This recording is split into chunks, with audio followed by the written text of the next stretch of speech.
Welcome scholars one more time at the same platform. Today again I will discuss with you class 10th chapter number 8 some applications of trigonometry exercise number 9.1 रहेगा। NCERT book के solution यहाँ पर use करने वाले हैं और आज आपके लिए क्वेश्चन लिया है मैंने क्वेश्चन नंबर 2 क्या है। A tree breaks due to storm. क्या हुआ, एक पेड़ था, तूफान आया और वो टूट गया। चलो एक इमेजनरी तो ड्राइंग अलग से बनेगी। यहाँ पर एक इस तरह का कोई एक पेड़ है। ये क्या होता है, due to storm break down हो गया। Broken parts bend so that the top of the tree touches the ground. अब देखो ये पेड़ जो टूटा है ये इस तरीके से बीच में से ब्रेक डाउन हुआ है कि ये यहाँ से टूटने के बाद ये जो ग्राउंड लेवल ये वाला था ये इसको टच करने लगा, यानी कि जो अपर पार्ट था ये वाला ये क्या कर रहा है, इसको टच कर रहा है। Bends so that the top of the tree touches the ground making an angle कितना, और इसने कितना एंगल बनाया, यहाँ से ये 30 डिग्री का एक एंगल बना रहा है। फिलहाल ये क्या है, ये एक रफली मैं आपको बना रहा हूँ, यहाँ पे फेयरली बाद में करेंगे। So that the top of the tree touches the ground making an angle कितना, 30 डिग्री। चलो 30 का बन गया। Wait it the distance between the foot of the tree. Foot of the tree ये चीज़ यानी कि ये वाला जो फुट है, to the point where the top touches the ground, यानी कि जहाँ ये जो टॉप थी ट्री यानी कि ये वाली चीज़ जो ये थी इसने क्या किया, जो ग्राउंड को टच किया है, ये क्या है अपना इज 8 मीटर। ये यहाँ से यहाँ तक की डिस्टेंस कितना है, 8 मीटर है। Find the height of the tree. तो हमें क्या बताना है, ट्री की हाइट फाइंड आउट करनी है। क्या निकालनी है, ट्री की हाइट, यानी जो ट्री है ये वाला, ठीक है ना। तो इसकी हाइट क्या है, ऐसे होगी। यदि उसको लाइन डायग्राम इसका बनाने वाले हैं तो ये इस तरीके से। तो ये क्या हुआ, यहाँ से ब्रेक डाउन हुआ है तो ये जो पार्ट है ये वाला और ये पार्ट जो है ये वाला, यदि हम दोनों को प्लस करें तो इस ट्री की क्या है, हमें कंप्लीट हाइट यहाँ से फाइंड आउट हो सकती है, ठीक है ना। तो चलिए शुरू करते हैं। चेक करें डायग्राम, फेयर डायग्राम है हमारा, सोल्यूशन पार्ट है। मैंने यहाँ पर बी डी को क्या लिया है, ट्री लिया है यहाँ पर, let B D the tree. और इसका जो ए डी पार्ट है क्या है, ब्रोकन पार्ट होगा, जो ब्रोकन होने के बाद में कहाँ पर ए सी, यानी जो ग्राउंड लेवल है यहाँ सी पर टच कर रहा है, ठीक है ना। ये यहाँ से यहाँ तक की हाइट जो अभी स्टैंडिंग पोजीशन में उसको मैंने एक्स मीटर लिया है, जो ब्रोकन पार्ट है उसको मैंने वाई मीटर पे यहाँ पे लिया है। जहाँ इसका फुट है ट्री का और ये जो यहाँ पे टच कर रहा है ये ब्रोकन पार्ट, दोनों के बीच की डिस्टेंस को 8 मीटर जो गिवन है मैंने लिया है और इसको सी पॉइंट से रिप्रेजेंट किया है। तो चलो रेशियोज फाइंड आउट कर लेते हैं। तो लेट थोड़ी स्टेटमेंट लिख देता हूँ, let B D is the tree, ठीक है ना। यदि बी डी ट्री है तो ब्रोकन पार्ट को ऐड करने के बाद इसकी हाइट कितनी हो जाएगी, B D is the tree and A D is the कौन सा पार्ट है, ब्रोकन पार्ट ऑफ ट्री, ठीक है ना। कौन सा होगा, ब्रोकन पार्ट होगा ट्री। और कहाँ पर, विच टचेज द ग्राउंड, कहाँ पर, द ग्राउंड एट सी। सी पर ये क्या करता है, टच करता है। जो चीज़ें गिवन उनको लिख लेते हैं। देखो यहाँ पर angle A C B equals to कितना है, 30 डिग्री गिवन है।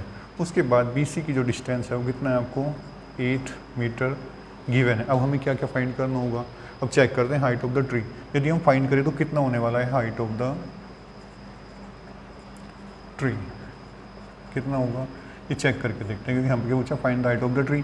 तो ट्री की हाइट कैसे निकलेगी, देखो A B plus A D कर दीजिए आप, क्या हो गया, ए बी।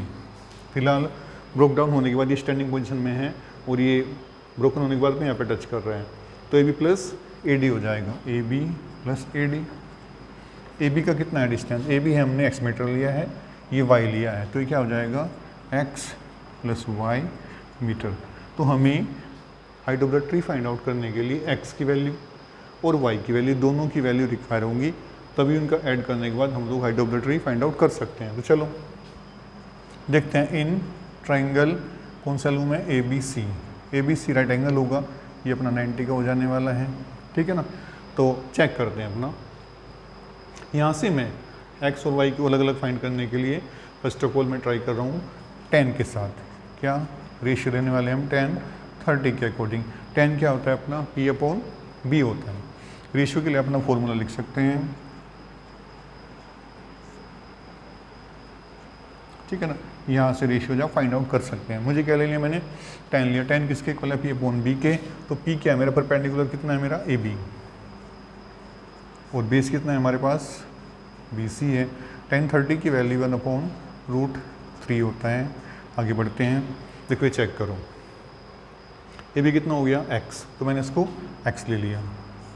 और BC कितना हो गया मेरे पास, BC होने वाला है हमारे पास में 8, तो मैंने इसको 8 ले लिया, ठीक है ना।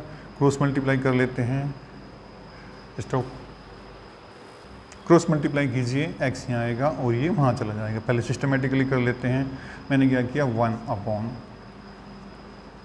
को यहाँ रख लेते हैं पहले, और थोड़ा हो जाएगा तो क्या हो जाएगा x√3 हो जाएगा। देखो ये मैंने इसको इधर भेज दिया, इसको इधर ले लिया। अब यहाँ से मैं क्या ले लूँ, x निकाल देता हूँ यहाँ से, तो x इक्वल्स टू क्या आ जाएगा 8/√3 हो जाएगा, ठीक है ना।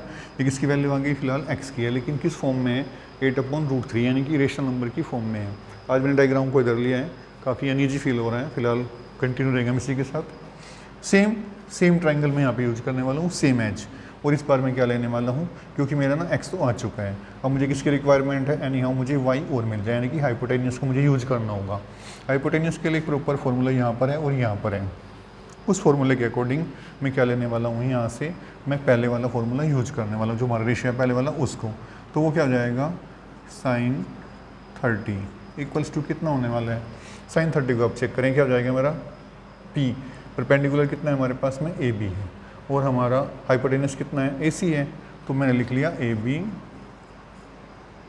और अपन में मैंने ले लिया AC, ठीक है ना। दोनों का डिस्कस यहाँ पे हो जाने वाला है। अब देखो sin 30 की वैल्यू कितनी हो जाने वाली है, 1/2 होगा, कितना हो जाएगा 1/2 sin 30 की वैल्यू होती है। और उसी के साथ साथ आगे बढ़ते हैं, AB की वैल्यू आप यहाँ से लिख लीजिए, AB कितना हो गया x, और AC कितना हो गया मेरा y हो जाएगा, डन। अब यहाँ से क्या करें हम लोग, y निकाल दें, x की फॉर्म में आ जाएगा, तो मैंने इसको इधर ले लिया, क्रॉस मल्टीप्लाई किया, y हो गया, और ये क्या हो जाएगा मेरा 2x के इक्वल हो गया, डन। ये इधर और ये इधर चला गया क्रॉस मल्टीप्लाई। देखो y भी है x भी है, लेकिन y की जो वैल्यू है किसकी फॉर्म में है, x की फॉर्म में है, तो मैं यहाँ से ये x यहाँ पुट कर देता हूँ। y कितना हो जाएगा 2 इंटू ये कितना है 8/√3 है, तो कितना हो जाएगा 16/√3 मीटर हो जाने वाला है। और ये क्या है, ये भी डिस्टेंस आपकी मीटर में ही आने वाली है। अब तो हाइट ऑफ द ट्री कैसे फाइंड करना था मुझे, height of the tree find करने के लिए मुझे दोनों को क्या करना है, एडिशन करना है, AB का और AD का, यानी कि x + y का। तो चलिए चेक करते हैं, height of tree equals to क्या हो जाने वाला है, x + y होगा। तो x कितना है ये रहा, और y कितना है ये रहा, ऐड कर दीजिए दोनों को। तो x है हमारे पास में कितना 8/√3 प्लस y कितना है 16/√3 है, ठीक है ना। एडिशन दोनों क्या कर दीजिए आप, ऐड कर दिए, 16 + 8 कितना हो जाएगा 24/√3 मीटर। लेकिन फिर से देखिए आप, √3 कैसा है, इरेशनल फॉर्म में है, तो क्या करना होगा, हमें हमेशा डेनोमिनेटर को रेशनलाइज करना होता है। यदि 9th क्लास में चैप्टर नंबर 1 आपने नहीं किया है तो यहाँ पर आपको प्रॉब्लम फील होने वाली है, ठीक है ना। तो चलिए रेशनलाइज द डेनोमिनेटर करते हैं। तो multiply by √3 in numerator and denominator both में कर दीजिए, कितना हो जाएगा 24/√3 हो जाएगा, और ये √3 इंटू √3 3 के इक्वल होता है, ये क्या हो जाएगा 3। याद रखना √a इक्वल्स टू a होता है, ठीक है ना। कुछ आइडेंटिटीज़ हैं उनको रिवाइज कर लिया करो। 3 8 जा कितना हो गया 24, और यहाँ से मुझे कितना मिल गया 8√3 मीटर। तो जो ट्री है उसकी हाइट कितनी हो जाती है, जब हमने सोल्व किया तो उसकी हाइट 8√3 मीटर हो जाने वाली है। क्वेश्चन को एक बार फिर से आप घर पे रिकॉल करें, अगेन ट्राई करें। एक्सरसाइज काफ़ी इंपॉर्टेंट है, इस एक्सरसाइज से काफ़ी नंबर के क्वेश्चंस बोर्ड के एग्जामिनेशन में आते रहते हैं। तो continue with us, enjoy your maths, have a nice day, bye bye all of you.